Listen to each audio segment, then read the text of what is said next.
What's up, guys? Welcome back. Do you think you could take the entire stock market and narrow it down to just five stocks? Five stocks to answer that cliche, if you only could invest in five, or if you had $10,000, what stocks would you put it in? Could you do that? Well, I didn't think that I really could, but on the most recent episode of the Average Money podcast with JJ Buckner, we were able to narrow down each of our own five favorite stocks, and not just favorite stocks for 2021 or short term or 10x growth and all these cliches you see. These are a core five stocks that are my favorites that I don't see changing for a really, really long time. This also answers that beginner question I get a lot, like, hey, where do I start? I want to invest in stocks. I have my index funds and retirements and stuff. I want to start to dabble. How do I dabble? And I think these five stocks are a perfect example of how I started investing in individual stocks. If you want some free individual stocks, guys, there's a link down in the description below for Webull. They're giving you 4 free stocks. If you put in $100, it's free money. Like, even if you just put in $100 and get the 4 stocks and take it all out, I think you're guaranteed a minimum of $21. So some free stocks over there if you haven't tried out Webull. They're a direct competitor, Robinhood, and they have some really, really awesome stuff going on. The stocks that I'm going to be talking about, guys, they're mostly going to be, opinion based, because these are so long term for me. I don't need to dive into like the analytics and, their trailing PEs and their revenues. As you're going to see, their revenues are good. They're well established. These are more of like my opinions and why I see moving forward that they really have nothing to worry about. Not only on a growth and even some of these having a dividend. It's just, like I said, my core five that if I had to, for whatever reason, because I know someone's going to be like, well, you can get more than five. Like I said, if I had to choose and you wanted to start, this is where you start. So the first one on the list, guys, and this list is in no particular order, like this is my favorite. This is just no particular order, is Microsoft. And I think there's this common misconception still that like Microsoft is this direct competitor to Apple, and maybe once upon a time, back in the days when, Microsoft was focusing on their desktop computing, that might have been the true. They might have been competitors, but I really don't think that's the case anymore. Essentially, Microsoft has steered away from that desktop computing type of service. So they still do it, but man, what they've done with their cloud-based computing is insane. And I think that's what's really going to propel them forward and keep them sustaining the amazing track record that they had in the past, and they're going to keep doing that in the future. Of course, they still have all their Windows products. They also have Office 360. They own Skype. They own LinkedIn. They own Xbox. So they have this game. They have a really, really diverse portfolio of brands that they deal with, and I think that they just are set up with their cloud computing as well as what they've already established on their desktop computing side. They're a bomb of a company, and they even trickle on a little bit of, they even sprinkle a little bit of dividend on there for you too. They also have the U.S. Defense Department's cloud computing contract known as Jetty, and this is to much dismay of Amazon. They're still fighting it, but guys, they've had that contract for 2 years now. That's a $10 billion contract paid out over 10 years. So $1 billion a year. So there's still roughly 8 years left on that contract, unless Amazon doesn't get it away from them, which I don't see happening. So we have that right there, which is another just core that they have at least for the next 5 to 10 years. If you think you can narrow yours down to 5 of your favorite stocks, guys, leave them down in the comments below. The next one I want to talk about is Visa.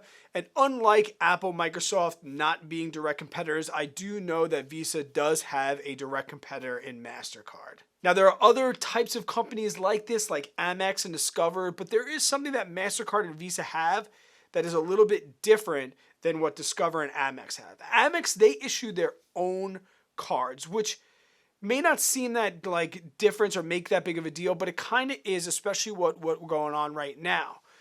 Visa and MasterCard do not make any money off the interest of credit cards. They do not issue any cards, and this is something I didn't really know until I did my research about Visa. They make their money from banks. Essentially, they are the middleman between a merchant and a bank. You go to a merchant, you swipe the card, Visa allows that money to go into the merchant's bank account. That's as simple as it is. So I used to think like credit cards bad, therefore Visa bad. That's not the case. They make money off of banks, and banks always get bailed out. Banks almost cannot fail inside this country, and not even in this country. all of these on my criteria, they have to pretty much be global companies to be my favorite. And this is another global company that's making money off of our transactions. Now, there are definitely going to be some competitors coming into this space with PayPal, Square, like all of these other people taking transactions.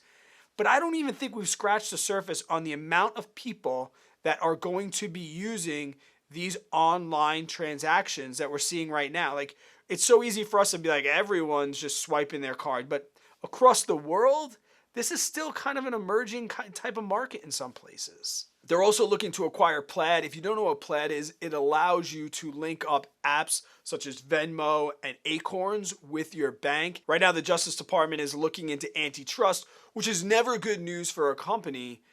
But when you are looked at for antitrust, that must mean you are huge. And the Justice Department is saying that they own 70% of the market share inside these online debit type of transactions.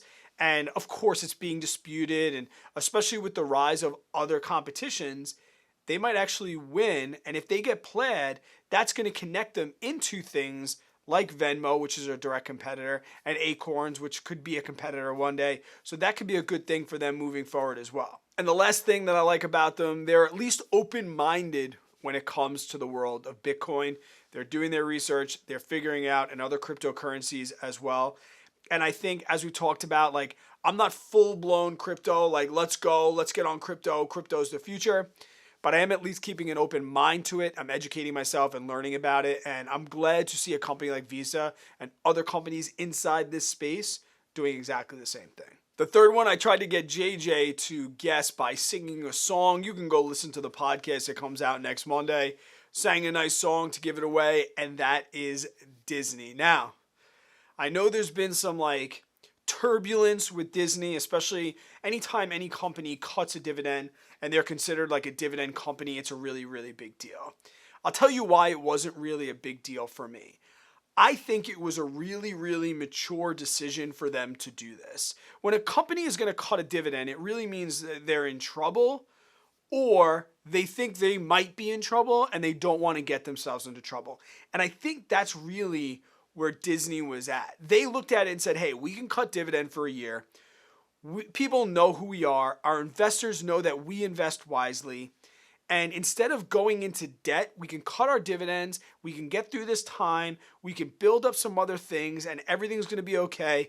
And then one day we'll establish that dividend again. I don't think Disney's dividend is gone forever. I mean, it's been gone for almost a year now, but that's okay because I'd rather them just take the L and say, hey guys, listen, let's pump the brakes a little bit here. We got a little bit going on, but we're also working on things. Like, they didn't cut their dividends just because of their struggles, right? All their parks are closed. They've been closed.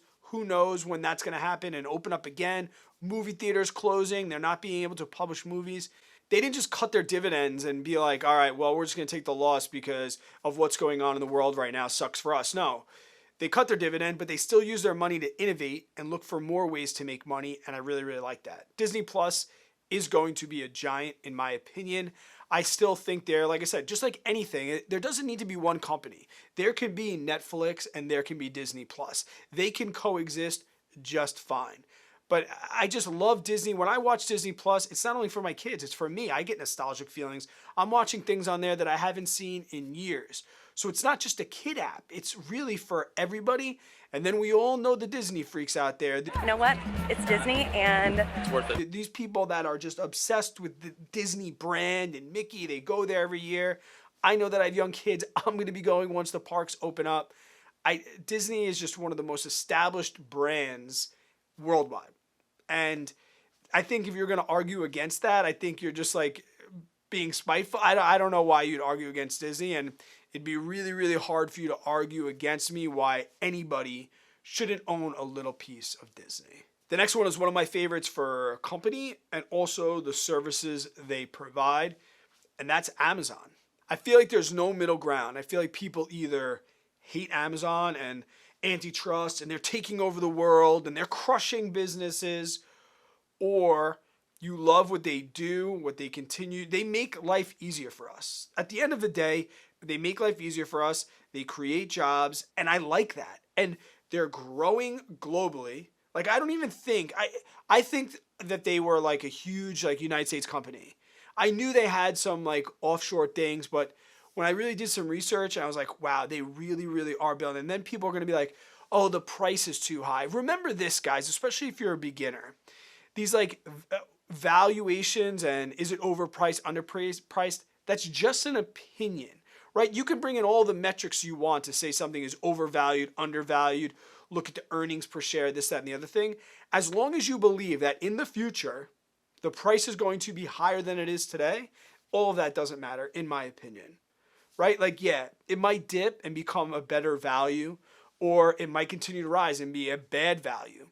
But we look at things like Tesla, well, all these people waited for it to dip, waited for it to dip, waited for it to dip. The time they spent waiting because it was overvalued, they missed out. And I don't think really when we get into Amazon, the price and people are like, oh, that's too expensive. Too expensive is relative. It's relative to what you think is expensive. And if you think the price is going to continue to go up over time, then it's not overvalued.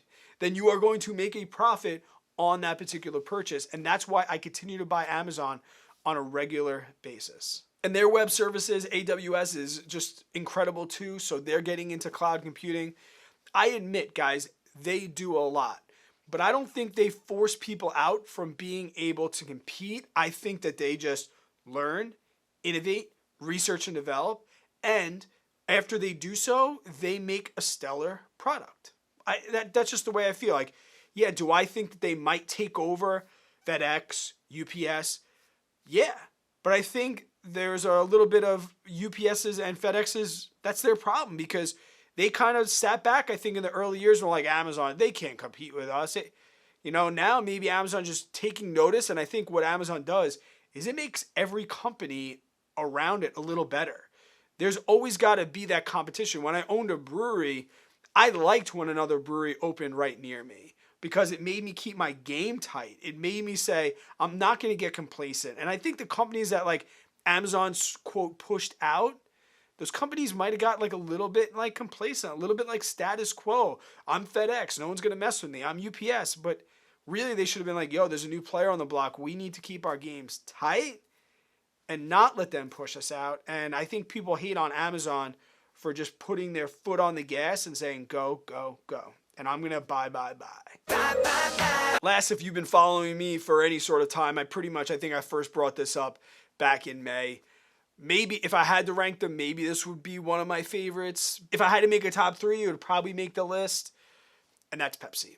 I love the brand of PepsiCo. I don't necessarily drink Pepsi. I actually prefer a Coke. If I went and got a slice of pizza and they had Coke or Pepsi, I'd probably get a Coke. But it's not about just Coke or Pepsi. It's about the overall brand. And we've got Super Bowl season coming up, and I've mentioned this before in previous things with Pepsi. Like, you go to the Super Bowl party, great, have a Coke. But you're going to have a Coke, and then you're probably going to consume about 17 other Pepsi. I had to write them down because there's so many that I didn't want to miss. And so many people don't realize that Pepsi has all of these. These are all Pepsi.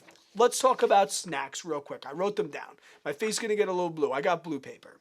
Lay's potato chips, Doritos, Cheetos, Ruffles, Tostitos, Fritos, pita chips. What do you dip pita chips in? Sabra hummus, rolled gold, and Funyuns. Funyuns.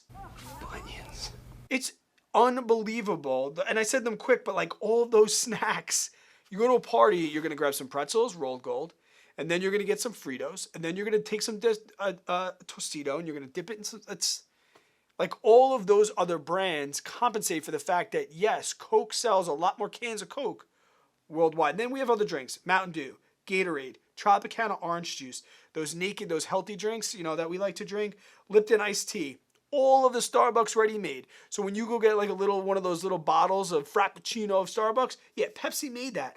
Aquafina, Sierra Mist, Mugs root beer, like all of these other brands. And people are not going to stop eating Tostitos. They're not going to do it. I love Tostitos. I'm going to continue to eat them. I really want to know what your favorite stocks are, guys. Leave them down in the comments below. If you enjoyed this video, please give it a thumbs up for the YouTube algorithm. If you happen to be new here, consider subscribing. Join along. We're going to do more content just like this. And until I see you on the next one, guys, stay positive. Work really, really hard always. I beg you, please, just be kind to other people. Hope you have yourself an amazing day and even better tomorrow.